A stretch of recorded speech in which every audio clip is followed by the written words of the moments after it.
there are lots of people in AA that are intimidated by the idea of sponsoring someone. And I understand that because, when I was new and, kind of started doing the step, I wanted to sponsor someone, but I was intimidated because, I was afraid if I said the wrong word, they might drink, and I felt very inadequate. Some of the emails I've gotten back, one girl, I just had tears in my eyes. She said, I'm no longer intimidated about sponsoring someone. This is so simple. It made so much sense. And I'm getting more emails from her. And she says, I'm doing it this way. Another girl I sponsor is doing it this way. And a third girl is raising her hands, volunteering to be a sponsor.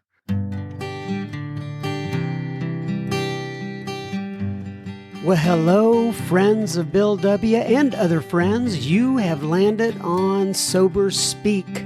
My name is John M. I am an alcoholic, and we are glad you are all here, especially newcomers. Newcomers, that is, both to recovery as a whole and newcomers to this podcast. Sober Speak is a podcast about recovery centered around the 12 steps of Alcoholics Anonymous. My job here on Sober Speak is simple. My job is to provide a platform to the amazing stories of recovery all around us. Consider Sober Speak, if you will, your meeting between meetings. Please remember, we do not speak for AA or any 12-step community. We represent only ourselves. We are here to share our experience, strength, and hope with those who wish to come along for the ride. Take what you want and leave the rest at the curb for the trash man to pick up. Heidi, Heidi, Heidi, hi. Hody, hody, hody, ho. I don't know why I like that little ditty there, but I do. Nonetheless, greetings from Studio AA deep in the heart of Texas on this here episode number 286 of Sober Speak. That was the voice of my friend, Mr. Ricky R. at the beginning of this episode, and you're going to hear so much more from him in just a moment. But first things first, excuse me. First things first, this here episode is brought to you by Nicole and Lori and Niles and Vicky. What, you may ask, did Nicole and Lori and Niles and Vicky do? Well, they went to our website, www.soberspeak.com. They clicked on that little yellow donate tab and they made a contribution. So thank you so much, Lori and Niles and Vicky O, actually. In fact, when I see that Vicky O, it makes me think of Plenty O listener feedback. But nonetheless, thank you, Nicole and Lori and Niles and Vicky O. This here episode is coming right out to Ewans. So I want to read a little bit of listener feedback on the beginning of this episode. And there's a twofold reason for reading it. Number one is that the guy who wrote it is I just really like his spirit. This guy's name is Dennis. Dennis writes in and he says, "Hello, John. My name is Dennis and I am an alcoholic living up in Walcott, hope I'm pronouncing that right, Vermont. My sober date is May 15th of 2021. I absolutely love your podcast and your cheerful personality." Well, thank you, Dennis. He says, "This podcast has been so helpful for me in my journey recovery. Part of my story is being arrested in Georgia during my active years. That arrest led me to rehab, and through rehab to AA, which has been the best thing that has ever happened to me. I am still struggling with guilt and shame that is constantly running around in the background of my life, resulting in a lot of anxiety and depression. I know that the best antidote to these feelings is to serve others and spread a message. I think about the 9-step promises, quote, "We will not regret the past nor wish to shut the door on it. No matter how far down the scale we have gone, we will see how our experience can benefit others. That feeling of uselessness and self-pity will disappear, unquote. I have reached out to some people up here about bringing the message to people in the corrections systems, but it seems like the groups that used to do that had to stop because of COVID and have not started back up again for various reasons. I have also sent out emails to addresses I found online after Googling, quote, bringing a message to people in prison in Vermont, unquote, but no response. I was listening to the newest episode of Sober Speak and I heard you talking about doing service work with people in jail, and my ears perked up. Obviously, I live quite far from Texas, but I was wondering if there was any way for me to serve in that capacity the people who are incarcerated and who to contact about that. Thank you for your time and keep up the good work. So, like I said, there's a twofold reason for me reading this, and that is, number one, I really loved the email, and I went back and forth with Dennis a few times, and he's just a super guy. The other reason that I wanted to read that was to say, if you're out there and you're listening and you are incarcerated, and there is some way for you to email me at johnjohn@soberspeak.com. I see a lot of people doing this, or I get a lot of emails from this, and it's usually through the JPay system, I think is what it's called. I could be wrong about that, and there's probably several different systems that I'm unaware of. But Dennis has volunteered. I have not only Dennis, but I have another friend that here's local by me, or in the same area where I am. His name is Brad, and he does all kinds of good work as well. So if you're interested in email exchange with either of those individuals, just email me. I'll get the information to them, and they can go back and forth with you on email and start some communication. I don't know if there's other ways to communicate with those who are incarcerated. I've heard about collect calls and stuff like that, but I think this is probably the easiest way. And I can't do everything for everyone, but we're just trying to act as a go-between for those who indeed need that service. So anyway, Dennis, thank you so much for writing in, and thank you for volunteering of your time. Now, on to the episode of the week. I guess what we can call that. I don't think I've ever used that term. Episode of the week with Mr. Ricky R. And this episode is called How to Take Someone Through the Steps, Part 1. Okay, so here's the deal. Ricky's been sober for 32 years. He lives in Jacksonville, Texas, which is down here about an hour and a half, I believe, away from the Dallas area. And Ricky wrote an article, which is on the Sober Speak website, and he does workshops on how to take people through the 12 steps of Alcoholics Anonymous. As I mentioned in the episode, we'll put a link to the article in the show notes. But if you don't want to go to the show notes and for some reason you just want to go to our website, soberspeak.com, and you click on the tab called blog, or you just search for the article, How to Take Someone Through the Steps, it is there. And there's not only the article there, the lovely Mrs. M set it up to where you can actually download a PDF off the website and print that out and use that as a guide. And I've looked through it. In fact, you're going to hear Ricky and I talking about it on this episode. But in this episode, part 1, Ricky provides some background on why he felt called to write the article and to conduct the workshops.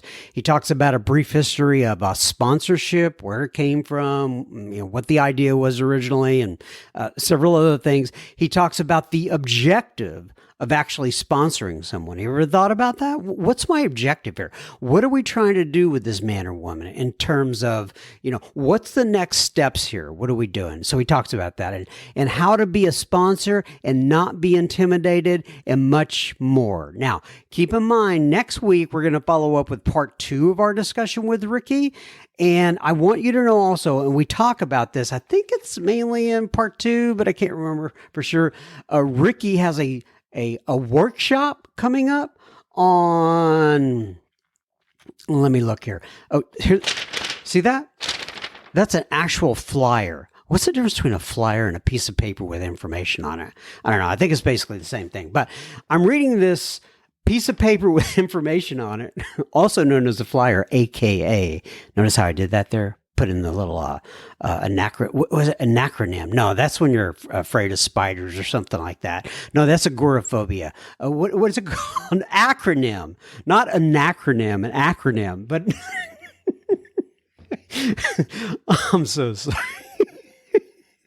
How did I get from an acronym to being afraid of spiders? But nonetheless, okay. So on this piece of paper here with information on it, it says that this workshop is on Saturday, April 22nd, 2023 from 10 a.m. in the morning till 3 p.m. Central Time. So there's two ways to attend this particular workshop. One way is you can go via Zoom, or another way is you can actually go to the Jacksonville Fellowship Recovery Group at 318 West Larissa Street in Jacksonville, Texas. Okay, so there's a lot of Zoom ID information right here. I'm trying to think. Okay, so I'm just going to say the Zoom ID. If you're really interested in that, I'm going to say it quick. You can rewind and write it down. As ID is 506-404-660, and the password is 6101935. So that is the information for the workshop on, once again, Saturday, April 22nd, if you want to attend it. I think it'll be a really good workshop. And what else do I have to say here? I think that's it. Enjoy the first part of Ricky R. how to take someone through the steps, and we will be back with plenty listener feedback at the end of this here episode. Enjoy. Okay, everybody. So today we're sitting here again. I say again because he's been on the podcast in the past. It's been quite a while. I think like 2019, something like that. Is that right, Ricky? I think so. Yeah. So anyway, we're sitting here with Mr. Ricky R. And I'm going to go ahead, Ricky, let you introduce yourself, give your sobriety date if you wish, and tell people where you live in this great land of ours. My name is Ricky. I'm an alcoholic, and I've been sober since August 20th, 1990, and I am from Jacksonville, Texas. August 20th, 1990. So that would be 32 years? Uh-huh. That's great.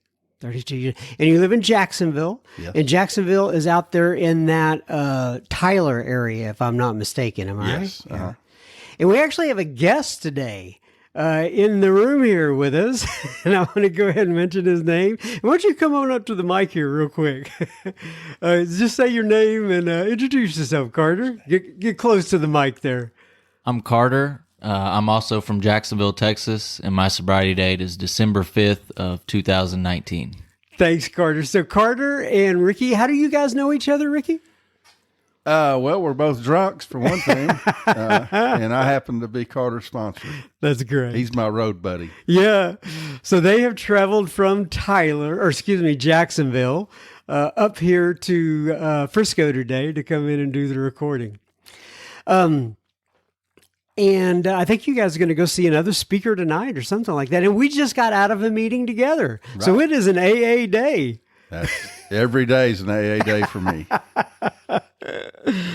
All right. So the reason that Ricky is back, well, I mean, he's here to be on the podcast, but there's a specific reason that I wanted to get him back on the podcast today. And that is because we have published on our website. When I say the website, the lovely Mrs. M went ahead and got that up there on the website. It is Ricky's article that he wrote. And the article is called How to Take Someone Through the Steps, through the 12 Steps of Alcoholics Anonymous, just so you kind of add a little more language there.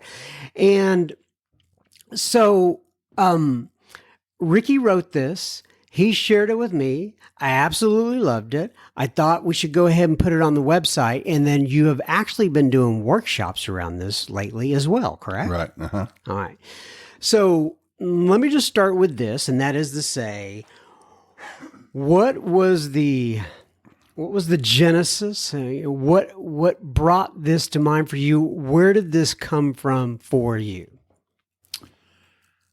Well, I've always been interested in sponsorship, and any speaker I hear, I'm looking for another little pearl or another little tool, to help that next guy. And I noticed there were some people that they were more successful with people they sponsored than other people. And, what is it about these people? What do they have in common where more people stay sober that they sponsor than, I thought it was the luck of the draw or they weren't ready or whatever. But I found out it has a lot to do with how we present it. And another thing, I've been to sponsorship workshops, and anytime I've ever heard anyone at a workshop or anyone share, it's always, well, my sponsor this, my sponsor that, or whatever. But I've never been to a workshop where someone says, okay, day one with the new guy, this is what I do. Mm-hmm. And so, and I'd had people ask me, well, how do you do this, whatever, so I kind of became a student of sponsorship. I look back at history and stuff. And for me, the first sponsor I had, I ended up being angry at him because I got a different sponsor down the line. But looking back, we only know what we're taught. Mm-hmm. And he told me to go to a lot of meetings, and I became meeting dependent is what happened. I was afraid if I missed a meeting, I would get drunk.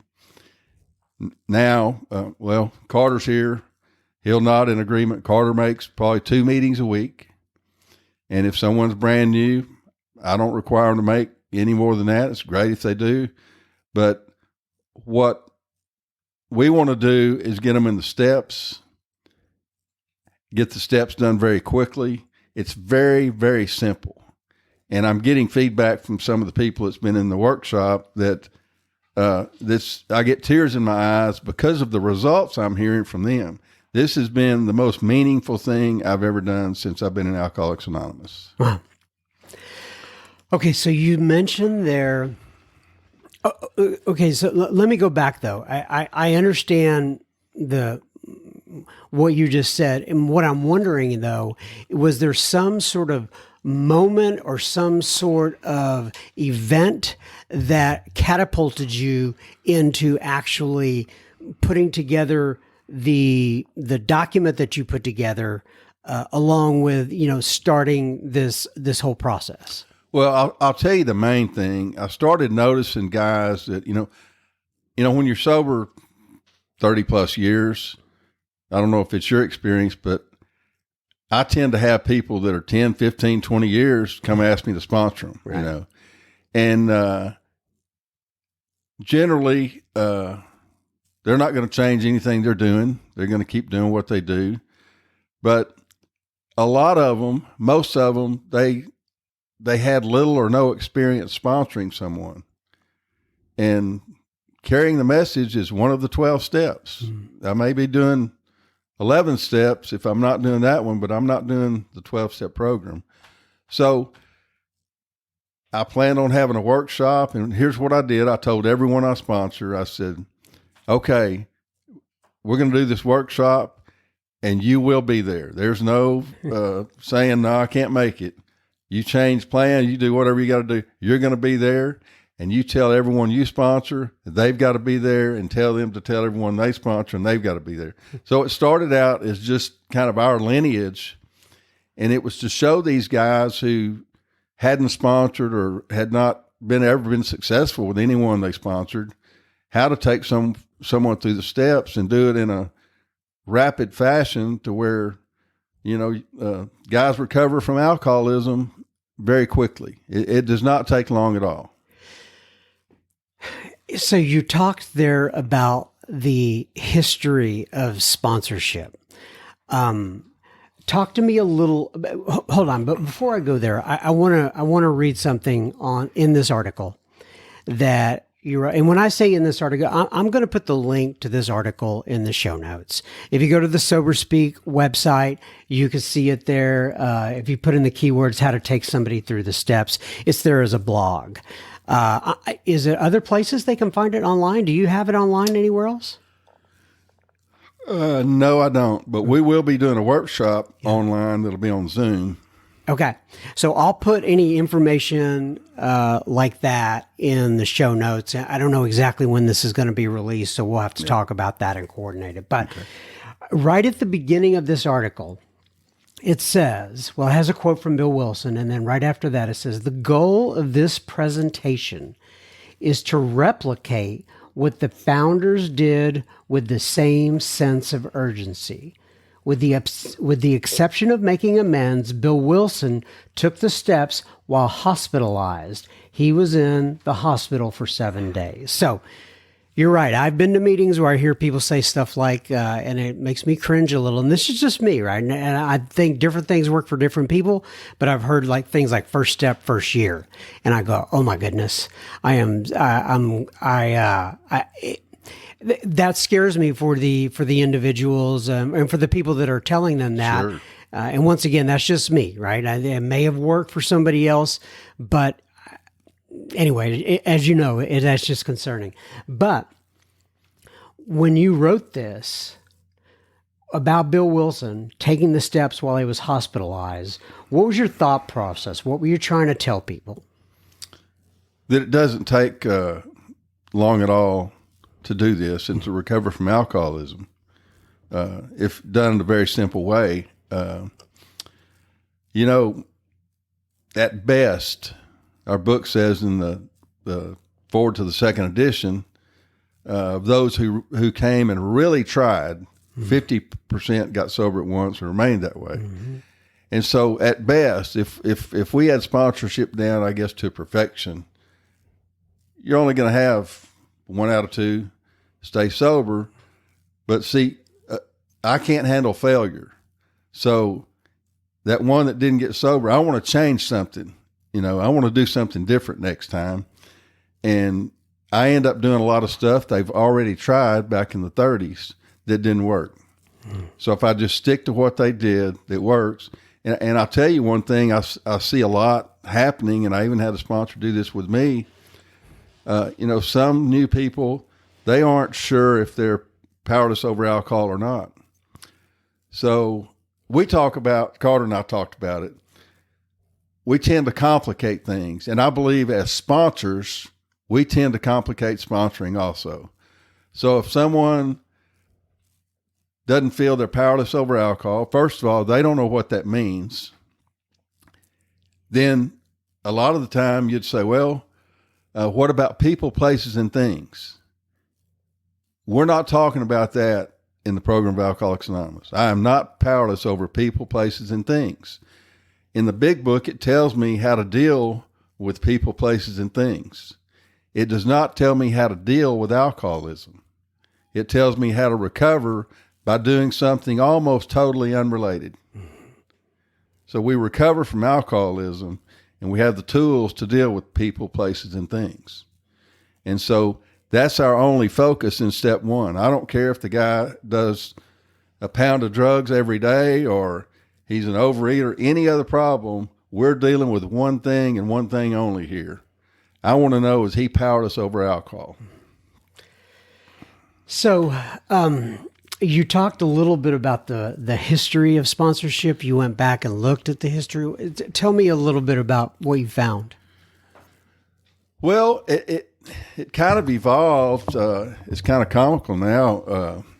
Sponsorship kind of first started out that if you were the sponsor, almost no one ever came to the meetings until they was first hospitalized. And if you were the sponsor, you were responsible for that guy's hospital bill also. Oh. So that probably pretty quickly they changed that. But the main one that really got sponsorship going was Clarence Snyder, who started Alcoholics Anonymous in Cleveland, Ohio. Okay. And he started the meetings there 1 month after the Big Book came out. He started them in May of 1939, and he used the Big Book. and they had a tremendous success. So successful that they had many more people in Cleveland sober than New York and Akron combined. But they used the big book, where Akron hadn't used the big book, and neither had New York, because the big book wasn't out yet. And ironically enough, this shocked me till I read this. We talk about the first 100, and I've always said, the book talks about we're more than 100. I've always said, I want what the first 100 had. Well, I don't now, because a lot of them got drunk. Yeah. That was the flying blind period. No one had worked the 12 steps of Alcoholics Anonymous except Bill Wilson. If you read his story on page 13, you can see the steps there. But all the others were doing the few things, the Oxford group, and I've seen 6 steps. There really weren't 6 steps in the Oxford group, but they kind of had some similar things they did. And they were trying that and different things to try to stay sober. But Clarence it was the first group to be named Alcoholics Anonymous. Huh, really? And, yes. And matter of fact, there was a little heated discussion when he was going to leave Akron and start his own group. And Dr. Bob said, you can't do that. And he said, it's too late. It's a done deal. We're starting our group tomorrow. And Dr. Bob and the whole gang showed up in Cleveland the next night to try to put a stop to it. And there was a big argument, and they almost got in a fight and all that, but they went on, And, why didn't he want him to start another group in Cleveland? Do you know? Well, Clarence was trying to withdraw from the Oxford group. And the main there are a few reasons. He didn't like all the religious tones and stuff, but he had some Catholic guys from Cleveland that would go to Akron to the meetings, and the priest or bishop or whatever at the Catholic Church threatened these guys that they would be excommunicated from the church if they continued to go to this Protestant organization called the Oxford Group in Akron. And so that was kind of the first argument with Clarence and Dr. Bob. And Dr. Bob said, well, it doesn't matter if they get kicked out or not. We're not going anywhere. Wow. And but Cleveland did. You mean it wasn't all hunky-dory between all of them? Oh, no, they were just like us. Okay, so all right, what else about the history of sponsors? So we know that guy in 1939 was kind of the first one taking people through the big book. Do you know when the actual term started to be used? Do you have any idea? I don't know exactly. No, I don't. That's all. But I know that Clarence started using the big book, and they kept a record, and he had a 93% success rate with alcoholics. Now, what Clarence would do, he would take you in on a Friday, and when you left on Sunday, you had done the steps. Now, I know that's going to sound just crazy to a lot of people. But it's not. It does not take long at all. We just complicate it so bad. Right. And it's about carving out the time usually and actually doing the work and doing the steps that it actually says to take. So right. I know what you mean. I'll tell you this. When I sit down, you can ask Carter, when I sit down with a new guy and he's asked me to sponsor him, if he's been 12-step or been to some meetings, he understands, a little bit about what we do and stuff. But when I sit down with him, I'm going to start with step 1, and I'm going to spend, it's usually about 2 hours. And when he leaves there, he's on his way home to go do a 4th step. Mm-hmm. And then tomorrow we're going to get together, and he's going to do his 5th step. Yeah. It just doesn't take long. Right. We just stretch it out. Right. And with all the guides and all that sort of stuff. And, and maybe, and I'm not here to poo-poo on all the various guides that are out there, because I think they have been helpful in some form or fashion, and, maybe can help people to look at things from a different way. But especially with people in the beginning, it seems to me like it can complicate things more than it has to, because it's pretty straightforward.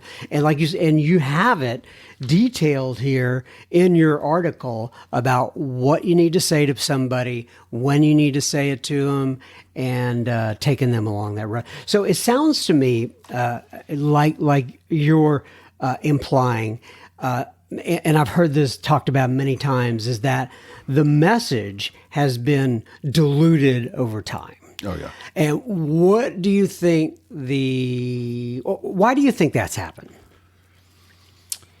Well, I've got a sneaky suspicion. I guarantee you this happens.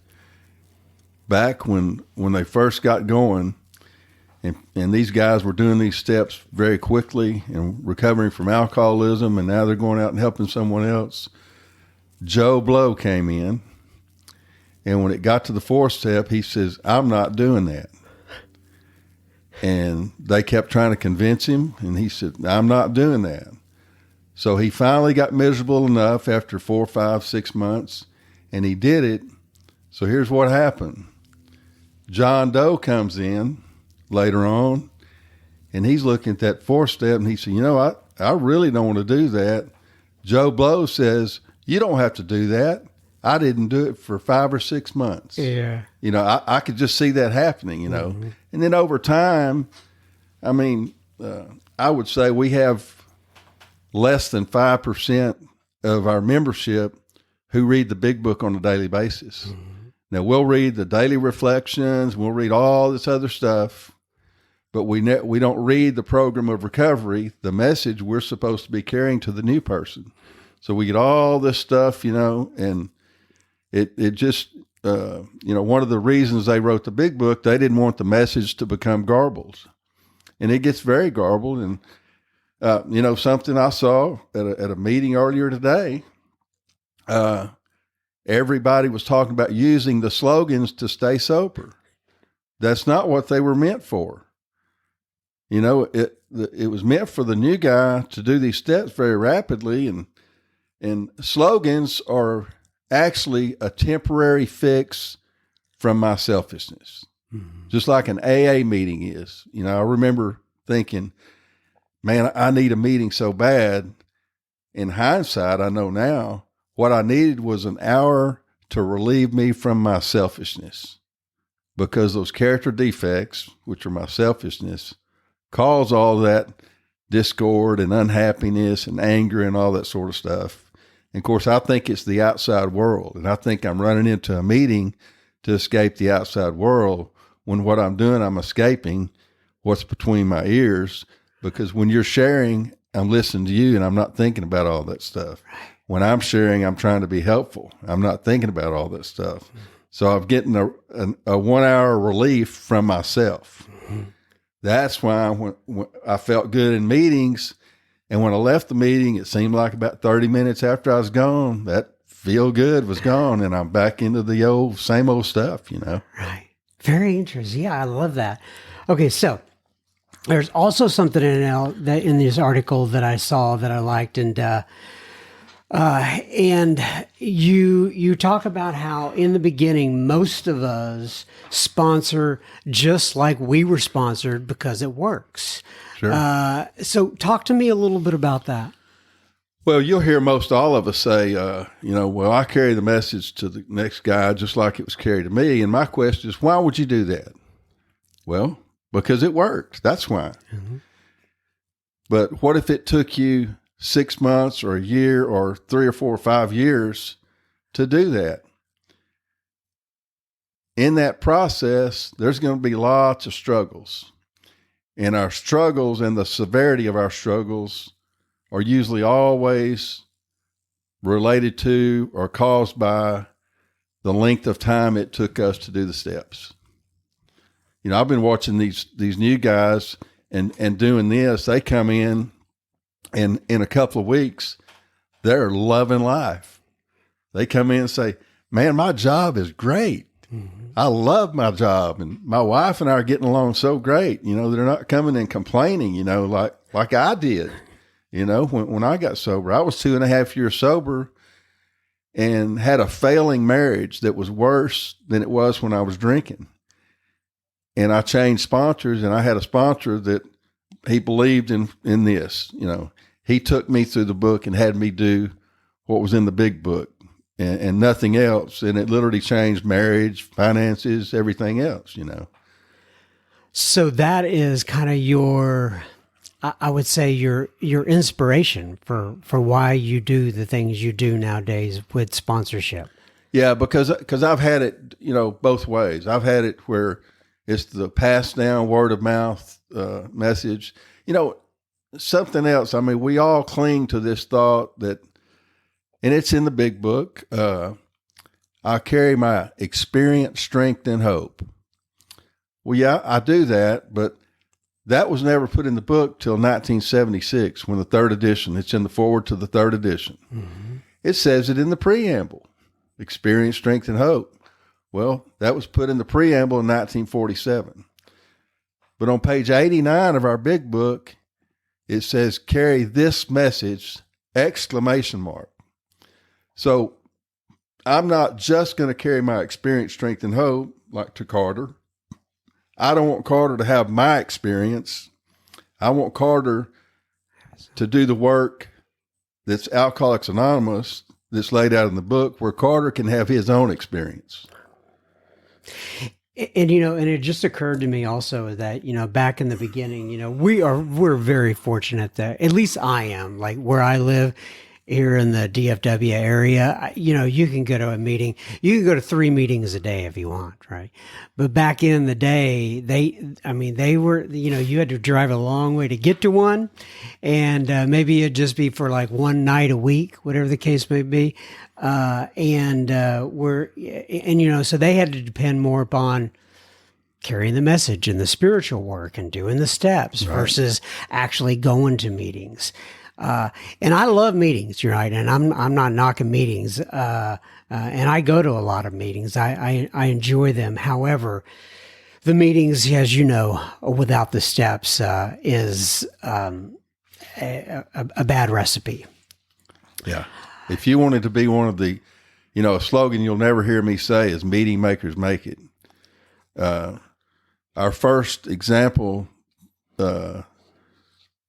of a meeting maker was Dr. Bob. He was in the Oxford group, and he made their meetings over and over and over, and he couldn't quit drinking. So he was our first example that meeting makers don't make it. But if you would have got in this deal in the beginning and you were dependent on meetings, we would have had to go to New York on Tuesday night and fly over to Akron and make their meeting on Wednesday night. That's the only meetings there were. Right. And so, you know, our little group in Jacksonville, we had 13 meetings a week. We've cut our meeting list down. We have 3 meetings now. How come you cut it down from 13 to 3? What happened? Well, COVID kind of thinned it out some, and you know, you've got your different opinions on that. But we had people that were they believed the most important thing in AA was meetings. And anytime you tried to, you thought about eliminating a meeting, they said, oh, what if someone wants to drink? And so, you know, we just kept having the same meetings over and over. Well, what happened? Someone came that wanted help, and no one was there to help them. The door was locked. Yeah. So that's the reason we cut it down. And we know, Carter can tell you, guys Carter sponsor can tell you, we don't need all these meetings. I'm like you, though. I go to one almost every day, sometimes more than one in a day. I love AA meetings. But as you know, we don't go there to see what we can get. We go there to try to help someone else, because that's the whole secret in Alcoholics Anonymous. That's where we get our stability, is trying to help the next guy. That's right. Okay, so when you go out to these workshops, by the way, you said you recently had a workshop where, in Memphis or something? It was in Jackson, Mississippi. Oh, Jackson, Mississippi. Okay. Yeah. So you went to Jackson, Mississippi. You have a workshop. It's called How to Take Someone Through the Steps, right? What do you generally talk about? And it may be some of this, right? Is there anything else that you talk about on the front end of this to kind of set it up before you go into the meat of it?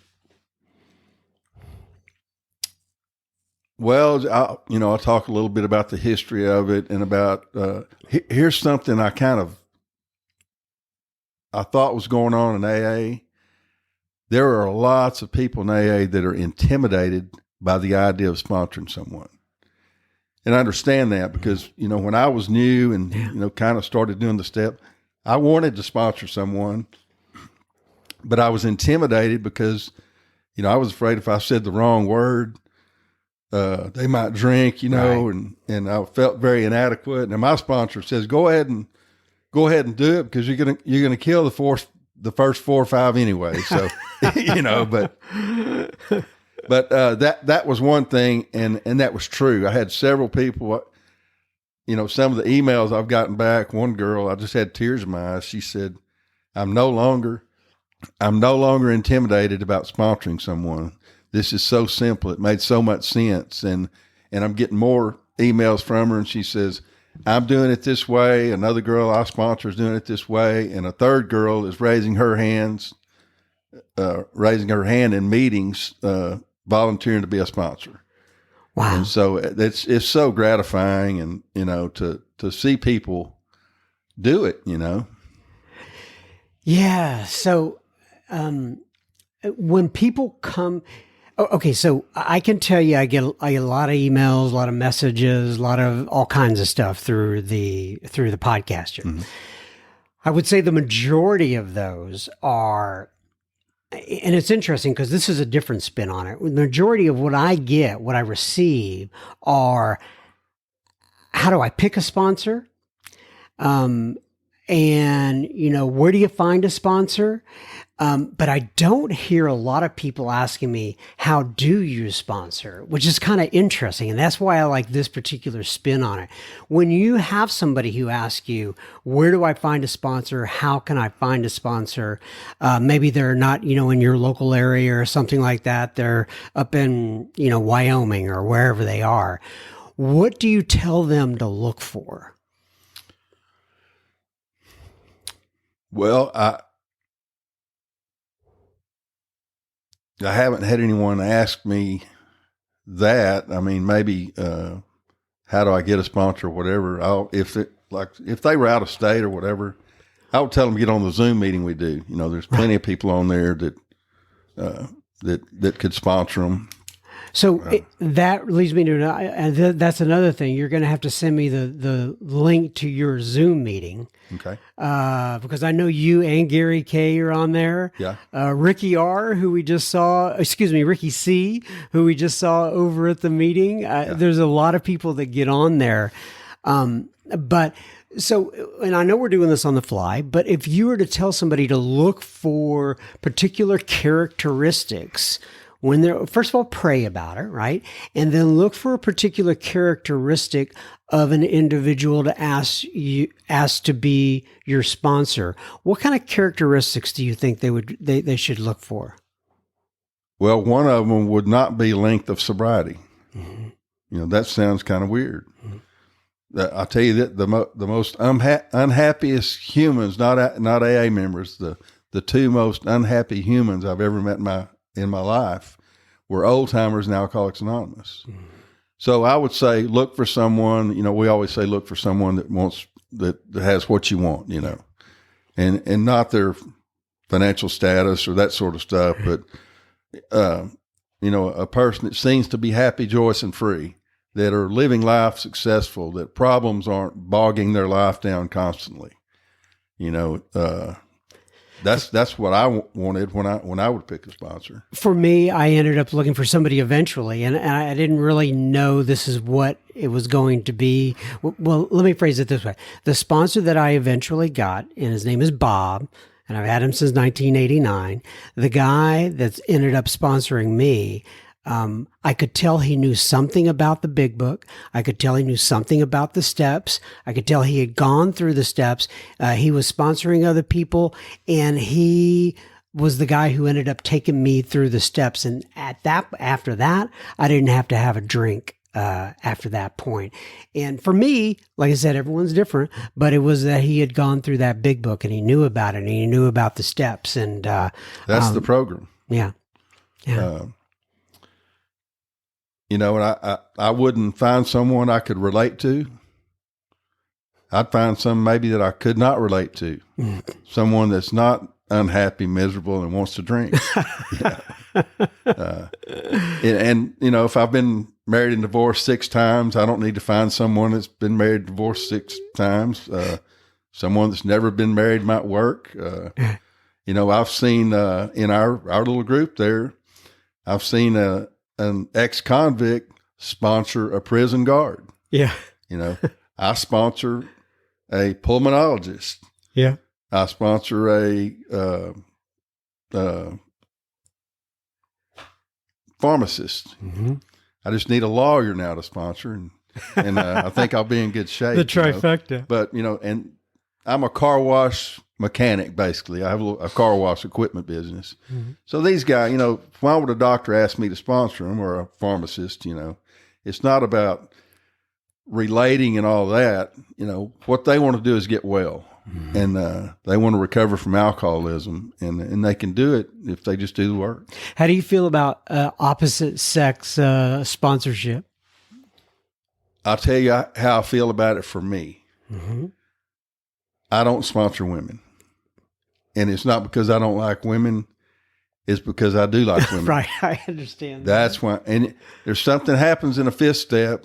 It's a very intimate deal, and you really get close. And I just don't do it. I'm not going to risk my marriage. Yeah. Now, my sponsor, Gary, he sponsors women. Yeah, I know. But just for me, I don't, and it's kind of been almost like an unspoken rule in AA that men work with men, women work with women. So, but if someone wants to sponsor women, go for it, but I'm not. I understand. Yeah, and because I talked to Gary about that one day, because there was somebody who had written in actually, and they were asking about sponsorship, and I was asking Gary, I said, I don't know if you want to do this or not, and he said, I sponsor alcoholics. Right. He didn't care what they are. Yeah. And so everyone's got their different opinion on that. So, okay. So we have talked about kind of the history, right? And where this germinated. Is that the word? It germinated, right? I think I got that right. Right. The germination of this particular idea and how it came about. But what we haven't talked about yet is the actual meat of this. And when I say the meat, the actual, okay, how do I take somebody through the steps, right? And we're not going to be able to cover, and I want to give you adequate time to go through that. So why don't we go ahead and stop here, and we'll set up another time for you to come back, and then you can actually take us through the beginning parts of the document that you wrote, the beginning parts of what you do in a workshop, and what you would coach somebody and how you coach somebody to take somebody else through the steps and what they can do in that 1 to 3 days. Does that sound good? Sounds great.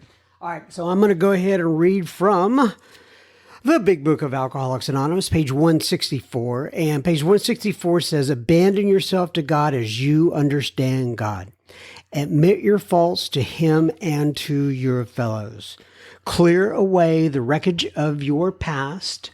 Give freely of what you find and join us. We shall be with you in the fellowship of the Spirit, and you will surely meet some of us as you trudge the road of happy destiny. May God bless you and keep you until then. And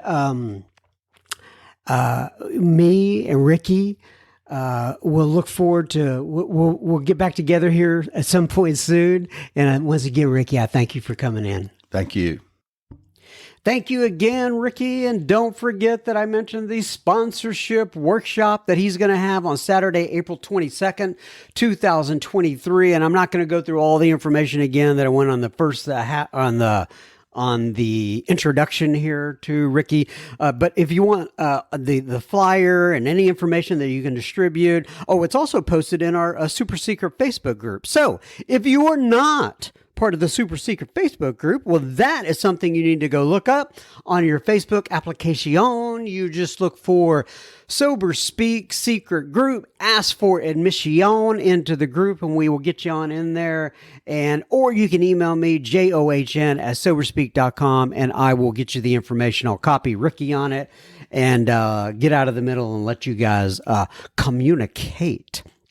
Now, on to a little bit of listener feedback. Hannah B writes in, and Hannah B says, "Hi, John. Hannah B here again. I just had to tell you it was so cool in big capital letters to hear my email read on the podcast." Well, guess what, Hannah? You get to hear it again. And this was my favorite part. This was my absolute favorite part. She says, "My 12-year-old daughter totally thinks I'm famous now."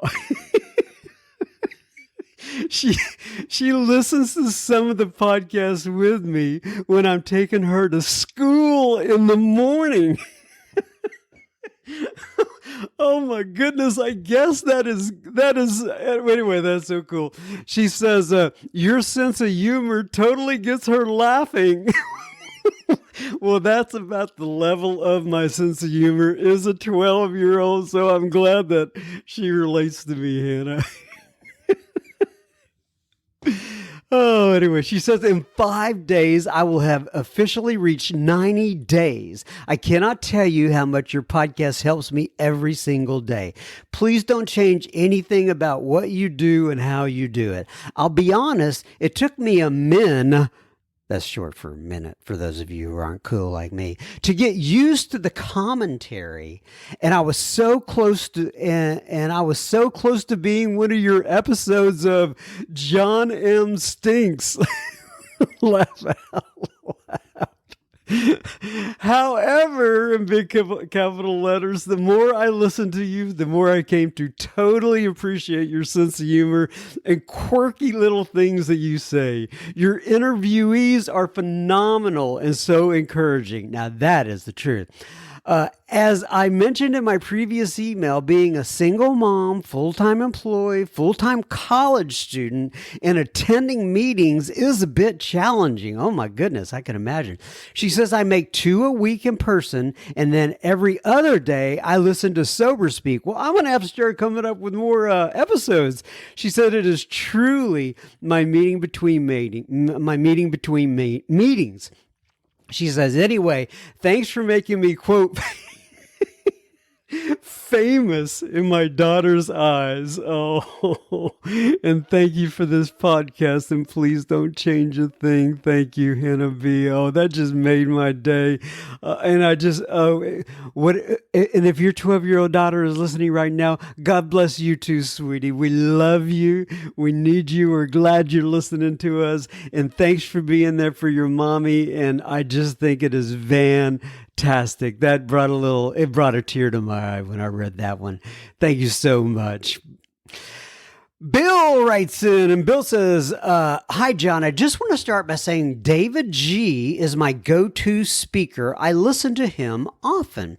However, I would like to point out an area in AA approved literature. Page 18, AA group pamphlet, page 16 says, quote, "The primary purpose of any AA group is to carry the AA message to alcoholics.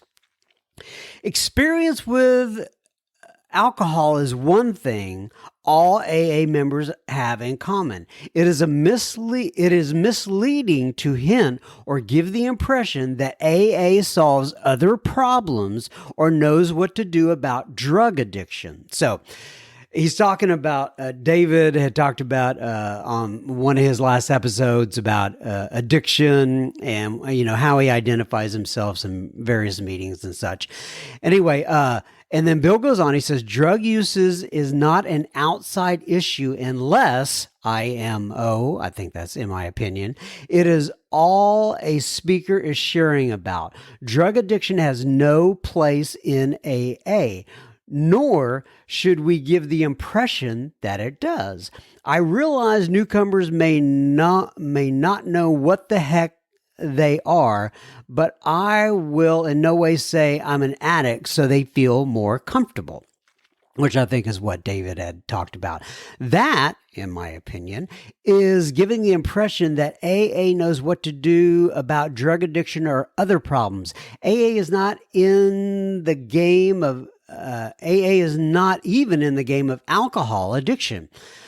Many are alcoholic and not addicted to alcohol. They don't drink enough to become physically addicted, but they do have the allergy and the obsession as it is described by Dr. Silkworth, which is the qualifier according to AA of what a person must have to be termed an alcoholic. I had to have my piece because I do not want the AA message watered down with, quote, stuff, unquote, that AA is not in the business of treating Bill. Yeah, Bill, I've heard this one. I'm just going to read it. Let it go at that. I know there will be people who have their opinions on both sides of the fence there. I don't want to get into it. But I appreciate you writing in, and I've heard this argue ad infinitum my entire time within Alcoholics Anonymous. And I don't think the argument is going away anytime soon. But thanks for writing in. I appreciate you, Bill. Niles writes in. He says, "Hi, John. So I live in Fargo, North Dakota. I will be 2 years sober on the 27th of this month. Oh gosh, there were so many good speakers. It's just hard for me to pick one. I liked Jeff V, not because he's from Fargo, which is where he's from, big smiley face. His story is very, very familiar to mine, but then I guess most are variations of a theme. I really appreciate what you do for the recovery community. There are a lot of days in my early sobriety where Sober Speak got me through some trying times. Thank you for your service, John M. Niles." Well, thank you for writing in, Niles. I do appreciate you. Try to stay warm up there in Fargo, North Dakota. I appreciate you. Thanks for writing in. Todd writes in. Todd with one D, for what it's worth.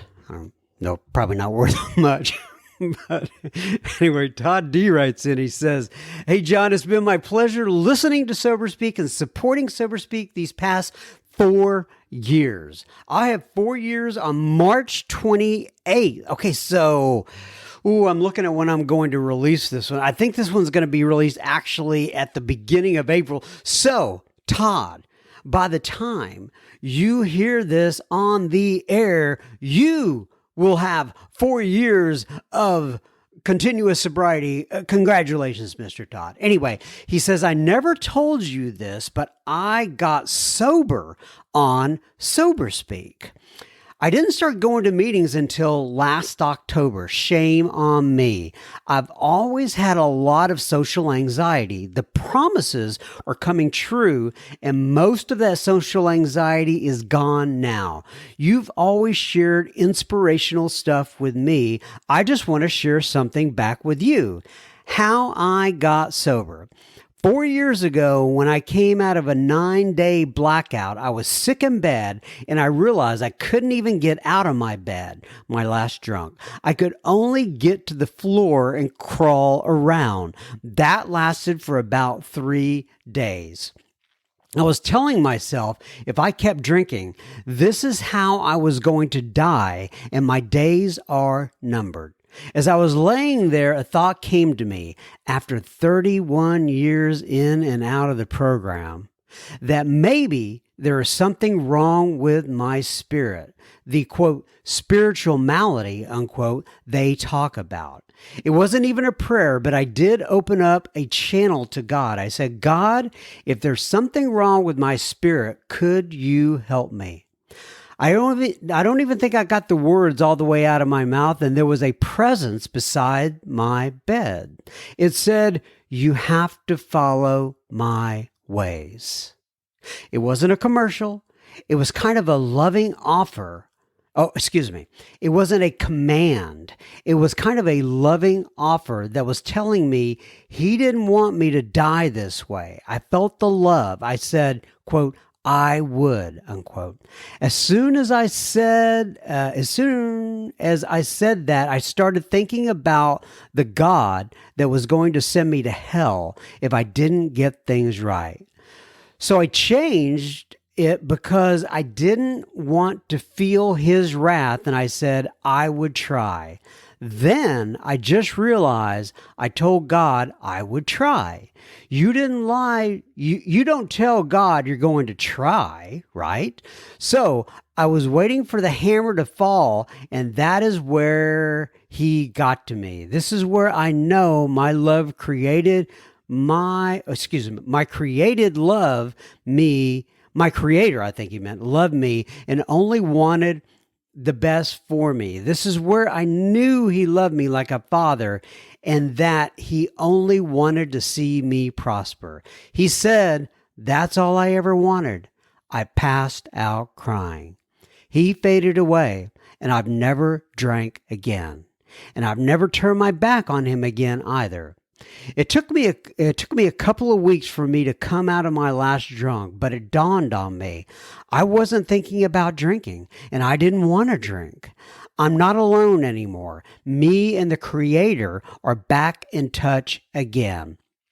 I have my Heavenly Father's power and loved. I rolled with that for 3.5 years. Praying every day, I started feeling a little lonely, and my higher power told me it was time for me to start socializing. I didn't want to, but I'm not going to give my Heavenly Father any lip. There's no doubt in my mind that his thinking and his will outshines my thinking and my will. A little smiley face with a cowboy cap on it. And he says, I hope and pray that you and yours are well and strong, John. A little praying hands and a little peace sign. Todd S. Well, God bless you, Todd. Thank you for writing that. Sounds like you've had a hell of an experience, my friend. And I'm glad that you have reconnected with your higher power. And I hope you keep reconnecting with Alcoholics Anonymous as well for that social interaction, if you will. All right, everybody. That, I think, let me look here. Yeah, that is a wrap. What else do we have here? Oh yeah, I'd like to say a couple things. Keep coming back. It works if you work it. And may God bless you and keep you until then. And I want to dedicate this entire episode not only to the people I mentioned on the front, but also to Hannah's little 12-year-old daughter. I hope she's still listening. God bless y'all. Have a wonderful week or day or whatever it is. I love you and hope to be back next week. We always take this 1 week at a time. Be well.